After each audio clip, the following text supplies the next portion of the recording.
లో వరుస failures career ని డ్యామేజ్ చేస్తున్నాయని కాస్త గ్యాప్ ఇచ్చి కోలీవుడ్ ఆడియన్స్ కి తన పెర్ఫార్మెన్స్ చూపించేందుకు ప్లాన్ చేసుకుంది కృతి శెట్టి. కానీ తాను ఒకటి అనుకుంటే డెస్టినీ మరొకటి డిసైడ్ చేసింది.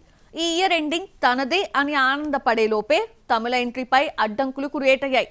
మరి ఈ ఏడాది కృతి తమిళ డెబ్యూ కష్టమేనా? టాలీవుడ్ హ్యాట్రిక్ హిట్స్ తో గోల్డెన్ లెగ్ గా మారిన కృతి శెట్టి ఆ తర్వాత వరుస ఫెయిల్యూర్స్ చవిచూడడంతో గ్రాఫ్ అమాంతం పడిపోయింది. దీంతో కాస్త గ్యాప్ ఇచ్చి కోలీవుడ్ ప్రాజెక్ట్ కు కమిట్ అయింది. కానీ వావాతియా, లవ్ ఇన్సూరెన్స్ కంపెనీ, జీనీ సినిమాలు ఏ టైంలో సైన్ చేసిందో కానీ రోజుల తరబడి షూటింగ్స్ జరుపుతూనే ఉన్నాయి. హమ్మయ్య ఎట్టకేలకు గుమ్మడికాయ కొట్టాయి అనుకున్న వావాతియా, లిక్ పలుమార్లు వాయిదా పడి డిసెంబర్ బరిలోకి దిగుతున్నాయని సంబరపడేలోపు మళ్లీ సమస్యలను ఎదుర్కొంటోంది డెబ్యూ ఫిలిం. 2 ఏళ్ల క్రితం కార్తీ మూవీ వావాతియార్ కు కమిట్ అయింది బేబమ్మ.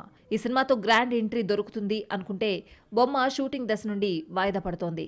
కార్తీ 27th ఫిల్మ్ మెయ్య జగన్ థియేటర్లలోకి వచ్చి ఏడాది కూడా పూర్తయింది. సర్దార్ 2 కూడా ఆల్మోస్ట్ కంప్లీట్ దశకొచ్చింది. కానీ వీటికన్నా ముందే బిగినైన వావాతియార్ ఇంకా ప్రేక్షకుల ముందుకు రాలేదు. డిసెంబర్ 5న రిలీజ్ డేట్ లాక్ చేసుకుంటే మళ్లీ 12కి పోస్ట్ పోన్ అయింది. ఇప్పుడు ఆ రోజు కూడా వస్తుందో రాదోనని డౌట్ పడుతున్నారు Kollywood audience. Arjun Lal, Sundar Das and Vaavaathiyaar producer Gnanavel Raja మధ్య ఆర్థిక లావాదేవీలే దీనికి కారణం. సుందర్ దాస్ అనే వ్యక్తి తనకు రావాల్సిన 21,78,00,000 చెల్లించాలంటూ మెడ్రాస్ హైకోర్టు మెట్లెక్కాడు.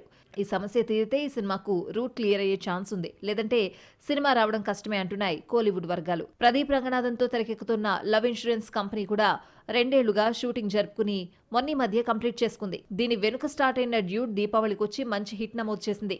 ఇది కూడా దీపావళికే రావాల్సి ఉండగా వాయిదా పడి డిసెంబర్ 18పై కర్చీఫ్ వేసింది. ఇక రిలీజ్కు 2 వారాలు కూడా లేవు. కానీ ఎక్కడా ప్రమోషన్ల హడావిడి చేయడం లేదు.